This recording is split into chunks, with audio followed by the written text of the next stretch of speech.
कि स्किन से काट के क्लोनिंग मशीन में डाल देते हैं, खट्टा दे क्लोन करके निकाल देते हैं। उनका दिमाग जितना तेज उतना तेज इनका दिमाग, और ये काम करते हमारे जो है हमारे देश पे जो हम लोगों के जैसे कि सैनिक जाते हैं ये सब मरने कटने की ज़रूरत ही नहीं, क्लोन निकालो खटाखट, क्लोन निकालो खटाखट। इस वीडियो में मैं ये बताऊँगा कि किसी ज़माने में विलुप्त हुए जानवरों को कैसे ज़िंदा किया जाता है। जैसे कि आप लोग जानते हैं कि जैसे कि डायनासोर हो गए, बहुत पहले हमारे पृथ्वी पर राज करते थे, लेकिन वो मर गए। तो अगर उनका अवशेष हमारे वैज्ञानिकों को मिल जाए तो क्या फिर डायनासोर बना सकते हैं? आज इस वीडियो में इसी के बारे में चर्चा करेंगे। या फिर किसी ऐसे जानवर का हमको अवशेष मिल जाए तो उससे हम उस जानवर को दोबारा डेवलप कर सकते हैं, यानी कि वैसा जानवर फिर बना सकते हैं। या किसी मनुष्य का हमको डीएनए मिल जाए तो क्या हम उससे फिर दोबारा वैसा मनुष्य बना सकते हैं? ये मुमकिन है? तो हाँ गाइज, ये मुमकिन है आधुनिक टेक्नोलॉजी के कारण। ओके, तो इसी के बारे में बात करते हैं कि कैसे, यानी कि हाउ कैन दिस पॉसिबल, ये कैसे संभव है। तो गाइज इसी के बारे में बात करते हैं, संभव कैसे है। संभव को असंभव बनाना ही हम लोगों का काम है यानी कि असंभव को संभव बनाना ही हम लोगों का काम है। तो बताते हैं कैसे संभव होता है। तो गाइस सबसे पहले देख लेते हैं किसी भी बॉडी का, किसी भी पार्ट का, किसी भी शरीर का सबसे छोटी इकाई क्या होती है? कोशिका या सेल। क्या बोलते हैं? सेल। तो गाइस सेल जो होता है, सेल की संरचना कुछ इस टाइप से होती है। ओके, गोल होती है, किसी में चिपटी होती है, किसी में आकार में, सब में अलग अलग होती है। पेड़ पौधों में सेल हो गए, जानवरों में सेल हो गए। यानी कि आप ये समझ सकते हैं ऐसा कोई जीव नहीं है, ऐसा कोई जंतु नहीं है जिसके अंदर कोशिका ना पाई जाती हो या सेल ना पाई जाती है। ओके गाइज, तो ऐसे हमारे जो ब्रह्मांड में है सबके अंदर, जीव जंतु के अंदर में सेल पाई जाती है। जैसे पेड़ पौधे हो गए, वनस्पति हैं, इसमें भी सेल पाई जाती हैं। ओके, तो हमारे सेल में क्या पाया जाता है? न्यूक्लियस पाया जाता है। और बाकी सब तो आप जानते हो, लाइपेज हो गया, सेंट्रोसोम हो गया, ये सब चीज़ें हो गई। तो ये सब चीज़ें नहीं लिखेंगे, हम सीधा चलते हैं न्यूक्लियस के बारे में। ओके गाइज, तो ये न्यूक्लियस हो गया। न्यूक्लियस जिसको बोलते हैं कोशिका का केंद्र, जिसके अंदर पूरा गुण एकत्रित रहता है। ओके गाइज, इसी के अंदर में रहता है डीएनए, आरएनए, ये सब चीज़ें होती हैं जो किसी चीज़ को सिग्नल पहुंचाने का काम करती हैं। ये सब चीज़ें इस पे मैंने बता दिया है कि कोशिका कैसे होती है, कार्य कौन करता है, लाइपेज का काम करता है, सेंट्रोसोम का क्या काम होता है, माइटोकॉन्ड्रिया का क्या काम होता है। तो इसमें लिख देते हैं, ये हो गया लाइपेज हो गया, ये क्या हो गया, माइटोकॉन्ड्रिया हो गया, और ये सेंट्रोसोम हो गया। ऐसे ही बहुत सारे इसमें कोशिकाओं के अंदर में भी यंत्र होते हैं जो कार्य करते हैं। जैसे कि हमारे मोबाइल फ़ोन में होता है, आप मोबाइल फ़ोन के अंदर का प्लेट खोल के निकाल के देखते हैं, उसमें बहुत सारी मशीनें लगी होती हैं। तो सब मशीनों का अलग अलग काम होता है। वैसे हमारे कोशिका के अंदर में भी बहुत सारी यंत्र लगे होते हैं, मशीन होती हैं। जैसे माइटोकॉन्ड्रिया का काम हो गया ऊर्जा बनाना, लाइपेज का काम हो गया कोशिकाओं को मारना जो डेड हो चुकी हैं, जो काम नहीं कर रही हैं, सेंट्रोसोम को हो गया सेल विभाजित करना, यानी कि अपने जैसे सेल कोशिका का उत्पन्न करना। तो वैसे ही इसमें होता है, एक न्यूक्लियस होता है। न्यूक्लियस के अंदर आरएनए होता है, डीएनए होता है। तो ये आरएनए जो होता है वो कैसे होता है, डीएनए कैसे होता है, आज इस वीडियो में देखेंगे इसी डीएनए के बारे में। और बताएंगे कि अगर डीएनए हमका किसी का मिल जाए तो हम क्या वैसे जंतु बना सकते हैं जैसा कि वो पहले था।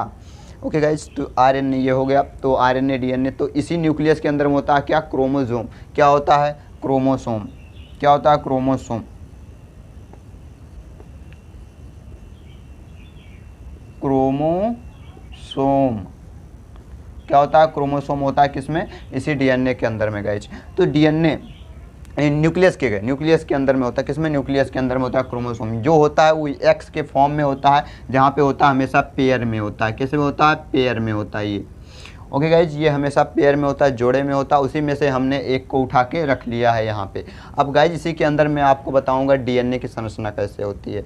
ओके, तो ये इसकी संरचना कैसे होती है? क्रोमोसोम की संरचना यक्स के आकार की होती है। यक्स यानी कि WVXYZ, यानी कि यक्स ऐसे आकार की होती है, जैसे कि यहाँ आपको दिख रहा है।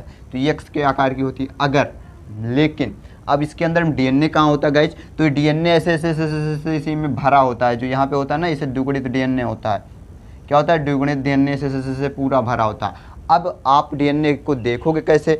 तो गाइज इसमें क्या किया गया, वैज्ञानिक ने ऐसे क्रोमोसोम को देखा एक्स आकार का, तो उन्होंने एक चिमटी लिया और इसे कोने से एक्स को पकड़ के इसे खींच दिया। अब गाइज इस एक्स को पकड़ के कोने से जब खींच दिया तो इसमें कुछ ऐसी संरचना निकलने लगी, द्विगुणित संरचना निकलने लगी। अब गाइज जब ये द्विगुणित संरचना निकलने लगी तो इसको बोला जाने लगा डीएनए। क्या बोलने जाने लगा? डीएनए। तो डीएनए का फुल फॉर्म होता है डीऑक्सी राइबो न्यूक्लिक अम्ल।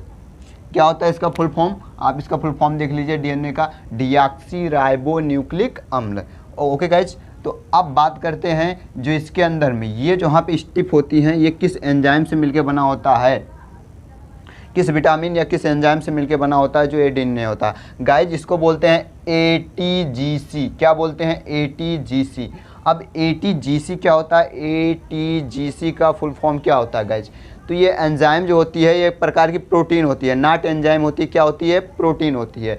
तो ये जो डीएनए बना होता है, अब आप बोलोगे कि डीएनए जो बना होता है वो प्रोटीन से बना होता है, कौन से प्रोटीन से, एटीजीसी, एटीजीसी। अब एटीजीसी प्रोटीन का फुल फॉर्म क्या होता है उसको देख लेते हैं। ए फॉर हो गया एडेनिन, और टी फॉर हो गया थायमिन, ओके, और जी फॉर हो गया ग्वानिन, और सी फॉर हो गया साइटोसिन। क्या हो गया, साइटोसिन।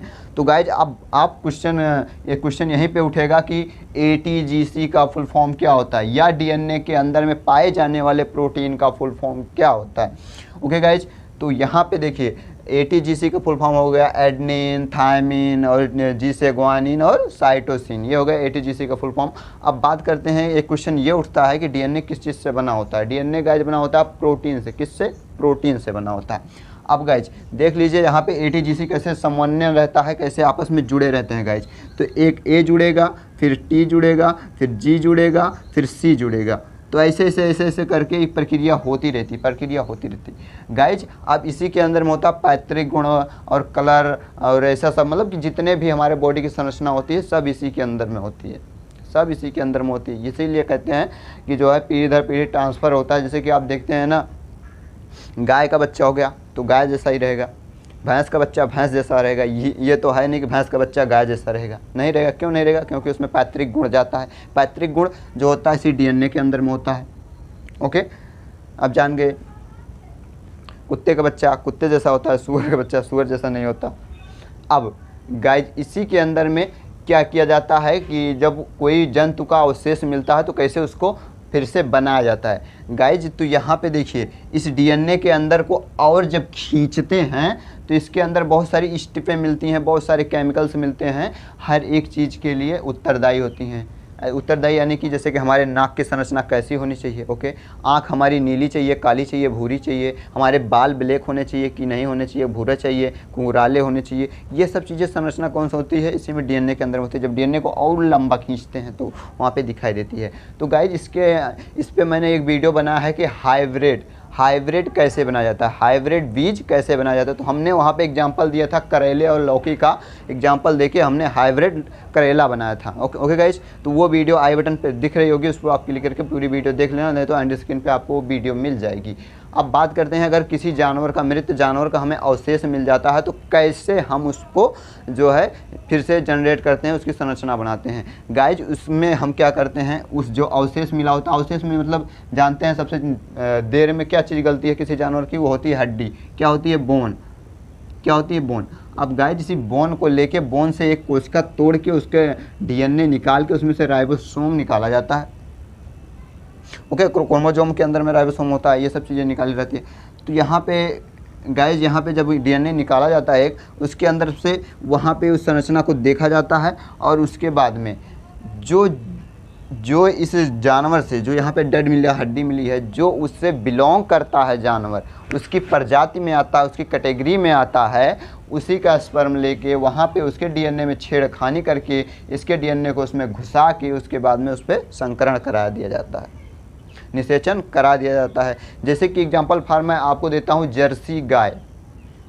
जर्सी गाय तो देखते हैं जो जर्सी गाय होती हैं वो किससे बनाई गई हैं, सुअर से बनाई गई। किससे, सुअर से बनाई गई। सुअर से और बैल से दोनों का संकरण करा के तब बनाया गया है। उसके डीएनए में ऐसे संकरण करा के तब बनाया गया है, उसमें चेंजेस करके उसके बाद में धीरे धीरे करके जर्सी गाय बना दिया गया। तो गाइज ऐसे धीरे धीरे करके वैज्ञानिक से धीरे धीरे करके डेवलप करते हैं। ये तो है नहीं कि ऐसे कोई क्लोनिंग मशीन है, डीएनए डाले भाई साहब संरचना बनी, खटाक दे वैसे निकल आया। तो अगर ऐसा संभव होता तो हमारी कितने वैज्ञानिक मरे, कितने फौजी मरे, कितने हमारे देश के फौजी मिलिट्री वाले मरे, कितने होनहार कमांडो मरे, कितने होनहार पायलट मरे जो नेवी वाले होते हैं। अब इन सब के दिमाग को दोबारा जन्म दिया जा सकता था। उनकी स्किन से काट के क्लोनिंग मशीन में डाल देते हैं, खट्टा दे क्लोन करके निकाल देते हैं। उनका दिमाग जितना तेज उतना तेज इनका दिमाग, और ये काम करते हमारे जो है हमारे देश पे जो हम लोगों के जैसे कि सैनिक जाते हैं ये सब मरते कटते हैं। मरने कटने की ज़रूरत ही नहीं, क्लोन निकालो खटाखट, क्लोन निकालो खटाखट, जाएँ लड़ें, हम लोग बैठ के आराम से खाएं। तो ऐसा कोई संभव नहीं है। बस हाँ होता है कि ऐसे डीएनए में थोड़ा छेड़छाड़ करके निषेचन करा के फिर धीरे धीरे धीरे धीरे धीरे धीरे करके संभवतः उसको लास्ट में उसके रूप में आकृति में लाने की कोशिश की जाती है, बट वो होता नहीं है, वैसे संभव नहीं होता। जैसे कि शुगर से क्या हो गई, जर्सी गाय। वही गाइस, तो ये छोटी सी जानकारी आपको अच्छी लगी हो तो वीडियो को लाइक, चैनल सब्सक्राइब, दोस्तों में शेयर। मिलते हैं नेक्स्ट वीडियो में नेक्स्ट टॉपिक के साथ, तब तक के लिए जय।